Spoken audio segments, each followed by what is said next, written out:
Antifragile by Nassim Taleb is the best book ever. I read it over 18 times. Yes, 18 times. And I'm not kidding. From February this year, I listened to that audiobook. And again, and again, and again, and again. And again, and again, and again, and again, and again, and again, and again, and again, and again, and again, and again, and again, and again. It was like a drug. I could not stop because I was getting so many insights. My entire worldview at that point was shattered. I rebuilt my productivity system ground up, wrote a book about it, I got sales, and overall became a much better person. So believe me when I'm saying that I'm probably the only person in the world, aside from Taleb of course, that might know this book way better than anyone else. So this video will probably be the most thorough and practical book summary of Antifragile you ever heard. I'll go over each chapter and tell you a little bit how it relates to productivity and how I implemented Taleb's advice. So the book opens up with Taleb defining what anti-fragile means, and the best example is to imagine yourself 3 different packages. The first one is, as you probably have seen in some cases, that they are labeled fragile or handled with care, because you not want to drop them from high places because there are so sensitive stuff inside they could just break. Then you got the robust ones, which are basically whatever package there is. Those that really care too much about how it's been handled anyway. But then, if we just look from a more theoretical example, so these anti-fragile packages. So an anti-fragile package would be, please mishandle, or please drop me, or please try to break me because I get stronger and stronger. That's the central idea. So in other words, to be fragile is to not like what Taleb calls the extended disorder family, which you can see right here on the screen, that include words like chaos and misery and adversity and turmoil and overall volatility, things that comes and goes in terms of stimulating ourselves. But if you're anti-fragile, then we like those. It's those that we need that fuel us into greatness and stuff like that. And you want them as much as possible. And when I went through this book back in February, I got this epiphany that it doesn't need to be all applied to packages and overall things like systems, economics, medicine, technology, etc. It could be applied to us. It could be applied to you and me. There are people who are like stayed in their comfort zones and do not want any like risk. They want maximum security and nothing fancy or other than that, no adventure whatsoever. We can call them fragile because they don't like the more messy nature or chaos. But if you're anti-fragile, then we're more adventurous. We are sort of not swayed by anything good news or bad news, especially that comes along, but we are sort of like in for the fight, because like the Hydra, and that's also another analogy, to imagine yourself in Hydra who grows 2 heads back when one is cut off. So we are renewing ourselves. So to be anti-fragile, we sort of seek discomfort, we seek challenge, and we sort of like grow from every setback. So in a way, we can't really fail, we can't really lose, because we're getting new information all the time, as we will talk about later in this video. So if we want to be productive, we don't want to hide from potential sources of chaos and stress, but instead incorporate them and sort of make them use it to our advantage, which we'll talk about later in this video. In the next chapter, Taleb presents many examples of how natural systems are anti-fragile by default. Take for instance our muscles. When we go to the gym, we're actually hurting ourselves. We're trying to inflict pain and misery and sort of feel very sore afterwards. You know, after the bench press and the hammer curl and just screaming from your body and stuff like that. And then afterwards, our muscles recover and overshoot, they become stronger. Also, when we learn new things, we spend energy to rewire our brains, which have then reinforced our learnings when we were asleep. And also when you sacrifice money or buy stuff, you expect future value for it that makes you richer and happier in the long run. So there's this interesting phenomenon that we have to spend something in order to get it. It's like the bestseller peak performance says that stress plus rest equals growth, or as Ray Dalio says that pain plus reflection is progress. Taleb also talks about redundancy in that chapter, and when muscles grow there is some kind of redundancy in order to be prepared for future situations like that. So the more redundancy you have, the more anti-fragile you are. And as a matter of fact, I'm actually using a buffer right now with these YouTube videos. I have roughly 10 videos scheduled already for the next week or so. So if something happens unexpectedly, I'm good for the short term. And that gives me peace of mind that I don't have to have a perfect day tomorrow, and ironically actually ease up the creation process overall. In this chapter, Taleb draws a clear distinction between the non-organic, let's say washing machine, and the organic, let's say cat. The washing machine will sooner or later break, and if you throw it out of the window it will definitely break. But the cat, on the other hand, needs stressors in order to thrive and survive even. It needs food, it needs stimulation, it needs to play and stuff like that. Because we are organic, live creatures, we need some of these stressors in order to live. And if you think about it, it makes sense. I mean, in this day and age, we don't want to be bored and left alone, so therefore we are sort of temporarily satisfying that urge with social media and video games and stuff like that. Those are stressors we need to thrive, but we can replace those stressors with more healthy ones, just as we would replace fast food with healthy food, stuff like that. So there are options there too. So you want to challenge yourself every day or as often as possible in order to not atrophy, in order to not get complacent. Now this is a very cool chapter, certainly was influential to me. And in there Taleb talks about the very common misconception regarding antifragility, especially towards Nietzsche's famous quote. In reality it's a little bit different since there are layers of everything. Like we have a nation on top, and then we have people, then we have an individual who then can be split down into organs and cells, etc. All these different levels. And in order for these higher ones to be anti-fragile, the lower parts need to be fragile and need to be replaced as soon as possible. Take for instance the COVID-19 pandemic, which unfortunately many people died, but many also didn't, and according to Taleb, the overall population became stronger because the weaker are gone. And evolution follows the same way in which the strongest ones carry on onwards. And the national economy also works the same, with entrepreneurs encouraged to fail early and just start again, and overall boosting the total wealth of the nation. But what does evolution have to do with productivity, you might ask? The same layering applies here, but in this case it's us and our thoughts. For example, I thought I was totally present for a very long time and even wrote books about it. But just a week ago I got some feedback from my best friend that I wasn't present at all and thinking a ton. So I had this belief that apparently wasn't real, and I had two options: either avoid accepting it out of fear and live in my own delusional world, or sacrifice this fragile belief. And overall it's so easy to just be consumed by our thoughts and construct an identity, an ego that you want to defend. But if you distance yourself from these fragile self-made concepts and let them pass, you benefit from them falling apart. So in a way, failing towards our dreams and receiving feedback is actually pretty good, because they inform us of what part of identity we need to eliminate. By realizing that we are anti-fragile because of our ruthless eliminations of fragile egos, we can grow much faster. In this chapter, Taleb tells the story of two brothers, John and George. John is like this average bank clerk, stable job, fixed salary, etc.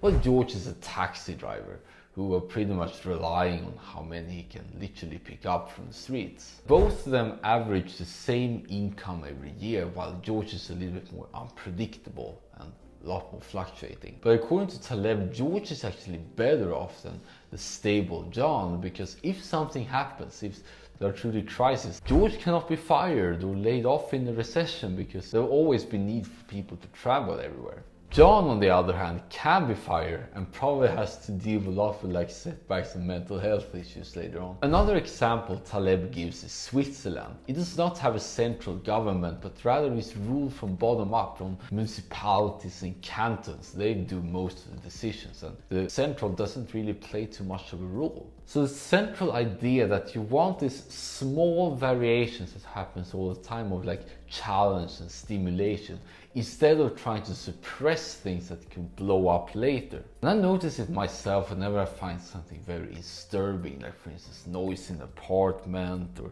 an app that's malfunctioning. It's so easy to just like put it off and sort of like somewhat live with it, but because it's always bugging you, it's always there. You have to make a decision. Either you're having to deal with it right now, when it's very small, or you can wait it accumulate until something really bad happens. And then all mayhem breaks loose, and it can be things like burnout and stuff like that. So you're better off dealing with like small setbacks, small confusions, whatever negative incident can come up before it gets accumulated under the rug and can lead to many undesirable things. So instead of trying to hide your emotions, take some time to just go through them like little bit by bit, trying to familiarize with the sensation, like how it feels in the body, what kind of tensions are there, or other significant sensations that you might feel. It might be a little bit painful in the moment, but you will secure yourself from other more severe stuff like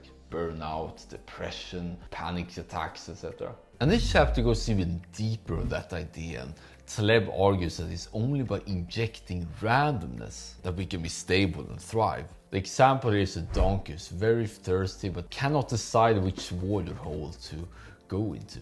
But the random nudge will set the donkey free. So in a way, we're all donkeys. I mean, how often have you go into the clothing store, see 2 or 3 equally beautiful shirts and just cannot decide which ones to pick? And in a way, we actually need this kind of random nudge, like someone who tells us, okay, this one is sold, sorry, so we can get moving and not get stuck. And it doesn't need to be close. Note-taking apps are a very good example of that too. I believe there are hundreds of people who do not take regular notes yet because they do not want to decide. They want to get the final decision because it feels like a big commitment for them. So whenever you're faced with a small decision or procrastinate or something, just write down or choose randomly. Then you will quickly see the best option ahead that does benefit from randomness. This chapter was highly influential for me and made a very profound belief shift. We humans have a very hard time letting go and trusting nature, but instead want to fix things all the time. In our case, we tend to overthink everything, micromanage whatever comes up, and overall worry about pretty much everything. And I remember every time I was going to hand in my assignments in school, and for some reason I need to double check it all the time and obsessed over every single detail. Almost like the perfectionism video I did a while ago. And the better option would just let it be good enough. Will not have affected my grade anyway, especially since the core work like information has already been told. So when should you intervene and when should you let go? This is where 2 concepts called signal and noise comes in. The interesting thing about noise and signal is if you look at data, the more you want something or overall seek it, you get more noise. And the example that Taleb gives here is the stock market. If you look at the annual performance of something, let's say of a business or so, you get 50% signal and 50% noise, according to Taleb. But if you look at the same performance but every hour instead, you get 99.5% noise and only 0.5% signal. So if you want something we are so interested to look out for it regularly, we'll get more noise. But if you do not seek, we get less noise and instead preserve the signals been there at all times. And as Taleb says, significant signals have a way to reach you. I don't know if you have seen by now how game-changing this idea is. Take for instance like getting ideas and writing something that you're very proud of, instead of just sitting here and eventually get a headache because you can't figure out what to put in. You're better off just letting it go. Take a walk, take a shower, take a bath, let it put off, because then you will hear all these insights flowing once you don't need them anymore. And that's, by the way, something I did for a very long time. The fact that I was trying to search after these insights because I believe that was key to progress, as I believe many people do. But what I actually did is ended up like becoming not as present. I was looking around in my own mind after potential discoveries, potential breakthroughs, thoughts that might have to do with something that I wasn't doing well at a particular moment. And as a quick pause, we're only 7 chapters in, of total 25, so you might see that I went through this book so many times. But if you're interested in the entire masterpiece, you can check out the link in the description. Taleb is very against the whole notion of predicting the future and what will happen next. And he's written a whole book about why you can't really predict the future. Take for instance a turkey has been fed every day and now believes it has a prosperous life ahead, and it's got all these past statistics to back it up. And then comes Thanksgiving and you know what happens next. So the past does not necessarily indicate the future. Like, imagine if someone in 2019 said that next year is going to be filled with lockdowns and pandemics, stuff like that. We wouldn't really believe, to be honest. But look what happened. So what should we do about it, you might ask? Like, Taleb's solution to this is what the next chapter is all about. So I've grouped chapter 9 to 11 because they're sort of dealing with the same thing but from more multiple angles. Chapter 9 is more fictional, where Taleb presents 2 different persons. One is called Nero Tulip and one is called Fat Tony. Nero is somewhat an intellectual nerd, while Fat Tony is like this ultimate life enjoyer. Relaxes in spas and eats a lot, but is also very rich. But what makes them similar is that they are sort of against what Taleb calls suckers, which he calls people that are trying too hard, like being too naive about the future. They pay too much to the details and not missing like the obvious point. But Nero and Fat Tony is more street smart.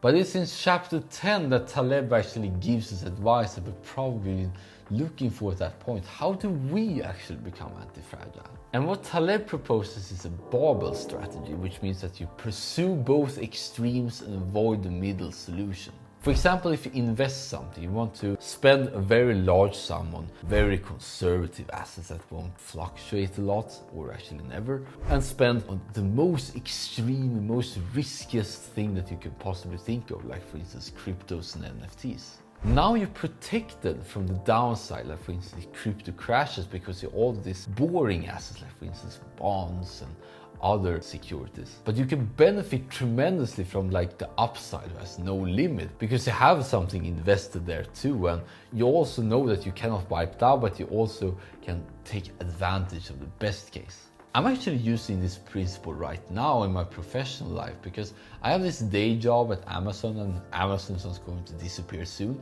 But I also have this YouTube channel, these videos that can potentially be viewed by millions and even billions of people. So in a way, I sort of like barbell there too. When it comes to productivity, it becomes really cool, because now you can sort of spend your time optimizing and being reliable, but you can also spend some unplanned time. Just wander around, explore new places, see whatever you come across, and there might be some unique knowledge, unique insights that you might have never seen before. I actually written a whole book about this called Barbell System, unsurprisingly, which deals about how you can make your productivity system that benefits from these fluctuations and chaos. So if you want to learn more about the only productivity system I found that makes you truly anti-fragile, you can check out the link in the description. So in this chapter, which is quite central to the book, Taleb introduces the term optionality. Optionality is awareness and willingness to embrace the choices and pick the best one. And if you just do that, according to Taleb, you will get the upper hand all the time, get the best option for every situation that you encounter. So in a way, life becomes very simple. We don't need to have goals or follow a plan or even know what we're doing right now at the moment. All what we need is the wisdom to not do things that is not in line with what we want, but also the awareness and recognition to see favorable outcomes that occur. But we don't need to necessarily do it before, and we can do it after they occur. But I want to address a very important caveat, because for a very long time, because keep in mind I read it from like February this year, so it's been a couple of months, I thought that you have to embrace optionality for everything. One example could be in every platform, like for instance Instagram, Facebook, Twitter, TikTok, etc. Anything could blow up. Here's actually a very important difference, because now it all comes down to like your time and attention allocation. And even for many entrepreneurs, there's this niche slapping fallacy. You can become good at any of them. You can be good at TikTok, you can be good at YouTube, you can be good at Twitter, whatever, but not everything. Because one, there is kind of like this scatterbrain thing, that there is so much you can do if you just focus on one rather than all the other stuff. And two, you're doing some kind of multitasking either, and you're competing with people who only treat it as their only source, and it's not mentioned in the book, by the way. So I want to group all these chapters again because they all deal with the same point, really.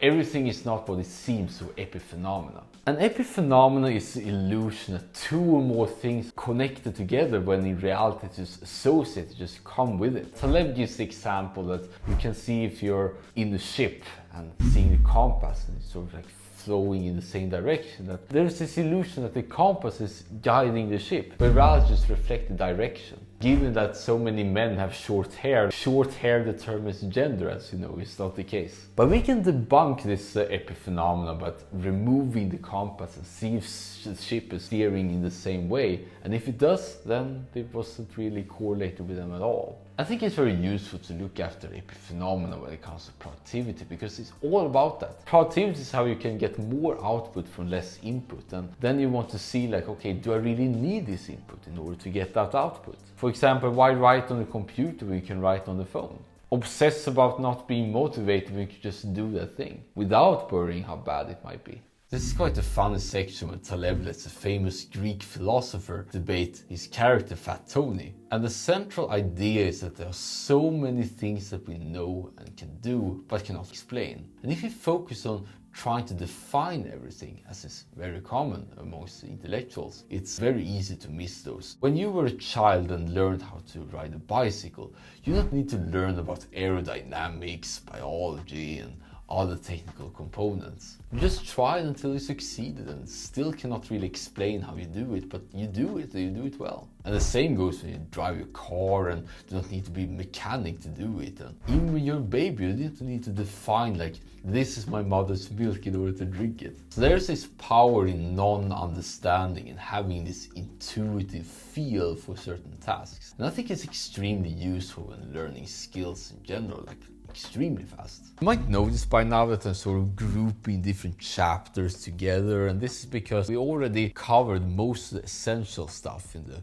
first half of this video. And these two chapters, 18 and 19, they're a bit more technical because Taleb, he has a background in probability and statistics and all stuff, explains quite thoroughly how you can sort of measure fragility and antifragility using what's called a philosopher's stone. I don't really think that it can be applied for us like in general, aside from what we already covered. And these three chapters, Taleb develops the via negativa, or the negative way. It's so easy to look after this magic pill or this perfect hack, this perfect morning routine, or overall look after things like successful people are doing that I'm not doing, but instead it's the other way around. We need to stop doing unimportant things and stop having things just drag our attention. And removing things does not have any side effects either. So in a way, if we want to experience like fast growth, we want to simplify, do a little bit less of these unimportant actions, so overall streamline the entire process. So in the last part, Taleb presents the concept of skin in the game, which also wrote a book about. And basically it's all about matching what you say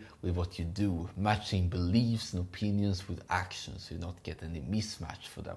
It might sound obvious, but it's actually not. I mean, how often do you do stuff that you know you should do, to be really honest? The key is to have some kind of humility and acknowledge what just happened, what you just did. But I will just take a moment to summarize all the main points from the book, and there are many, by the way. And you might understand why I went through it so many times. 1. Antifragile means that you benefit from all the bad things in life, you're just unstoppable.